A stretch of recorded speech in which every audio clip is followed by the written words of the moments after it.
Why? Well, he always said there'd never be another place to work like there was in the dock, meaning men didn't stick by one another like they did in the dock. Sick. Absolutely sick. My whole life. My whole life. Good people, I know I was going to lose good people, and it was a social side of it, not only the working side of it, not only working with good men, which you've got to appreciate, you work with good blokes, who you think a lot of, and all of a sudden it's coming to an end. All your life's coming to an end. That's all I ever knew. From when I was like 14, 15, I was in the docks. It was devastation, wasn't it? Let's be truthful. People, if you was in the dock, you knew 9 times out of 10 you had something coming your way for Christmas. Not talking about bunts. I'm not talking about bunts. The dock industry at that time was rife with rumour, and so I put it to pen. The rumour. It's rumoured, there's a rumour, or so I've heard say, there's gonna be an offer, and it's coming any day. Now the rumour is a strong one. It's got a pack of sauce. It came from old Ben Fingy, and he should know, of course, 'cause he's a friend of you-know-who often hears the news. It's come straight from the horse's mouth when he's out on the booze. Of course the union knows of it, though the secret it will not tell. But then did they let the rumour go, so we all know as well? It's not good for dockers' nerves, you know, when severance is on the way. It starts his old heart pumping. Is it time to call it a day? Told me he topped himself, so I started trying to figure it out, and he loved the docks, he loved his mates, he loved his beer, and he was involved in that. You know what I mean, Dennis? And I don't think he can handle coming out. I never contemplated suicide, because you've got to live on a old Paddy comes out of me, I suppose. I like a bit of joviality, and you know what I mean, and come see, come soul, I like the character. He was always a very irate, a nervous person. I played football with him and he threw himself under the train. Threw himself under the tube train. He just could not. I used to see him as I walked through the blue, and he used to more or less cry to me about how much he missed it. Yeah, two of them killed themselves in my knowledge, and that was purely down to the same thing. They couldn't cope once I left the dock. It was only, I suppose, about a year or two after he was out the docks. His wife came home from work one afternoon, and he was hanging from the banisters. He hung himself, and that was a real tragedy, because he was a character. He was one of the characters that you had in the docks, and loved it. That's all he knew. All his life he worked in the docks. He worked in the docks, his father worked in the docks, and his twin brother.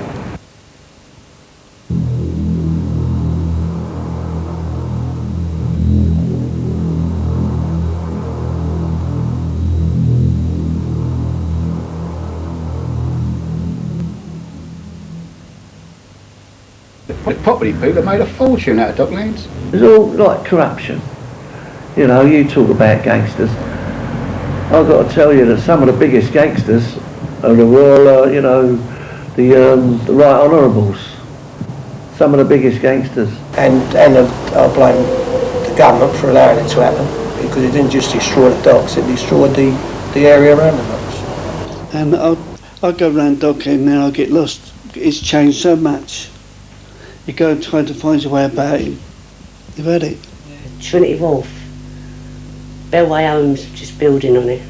I got really upset. I worked for Trinity Wharf 15 years, and it seemed, like they took all our jobs away to shut down to build Bellway Homes that no one can't afford to pay for.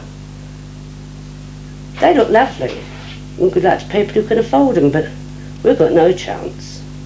No chance at all.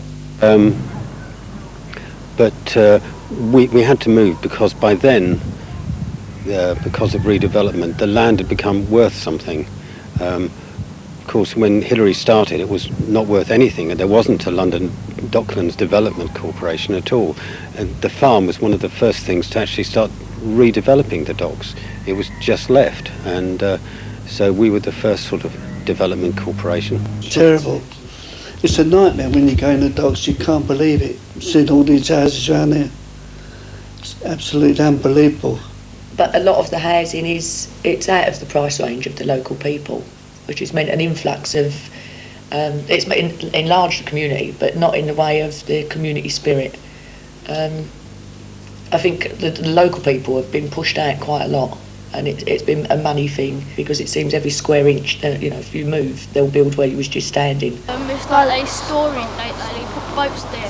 Like when they come in, the bridge used to lift up and they used to put the boats there. Used to turn and they used to go and tie them up. People live there now, not Bermondsey people. They've got nice riverside flats, wouldn't be seen dead down years ago. Got no time for us. They've had no time for us. You say good morning to people and I look round thinking you're fucking potty. I can't understand you, and them that fucking can think you're up the wall.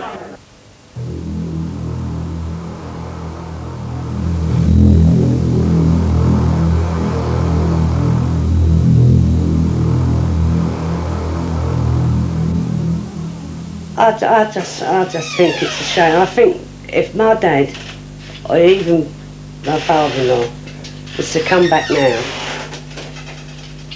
I think they'd be completely, utterly lost. They wouldn't even know where they were. Yeah, I used to love to get up and go to work of a morning. Miss it? I'm always working in the docks, and I wake up in the morning and I've just unloaded a boat. I've just met people who I hadn't seen for years, It never leaves you. I'm not happy in this job. I'm stuck down here. I'm 60, coming up 62 now. And I can't get another job. I've got 3 years for a pension. They're going to give me a bit of dosh and a pension, so I'm going to hang on for it. I'll be stupid like to step out now at my stage of life. But I've never been happy since I left the docks. And I actually think he would he said, if we got the jacaranda, which is the secret bit boat, he said to take his ashes and scatter his ashes outside Butlers, in the Thames, off of Butlers. And that's what we did. Well, you lost, didn't you? You had nothing. All finished, you've had it. You lose all your mates. I never left the docks. I'm still waiting for the next ship to come in, me, up here. I'm still waiting for the next ship. I was too kid myself, I'm still in there. Do you know what I mean? Forever. I mean, it's the best 15 years of my life. I would only say, for my life must have been made for the docks, because I became someone. I just regret the closing of it, of the docks. The people I worked with was the finest people I knew. I never met better people, and that's about all I can say. It's gone, and I wouldn't have missed it for the world. Wouldn't have missed it for the world. That's about all I can say, Michael. Yeah? I wish I'd live it again. Yeah, I'd go back. I'll live it again. Yeah, without a doubt. All them days are gone.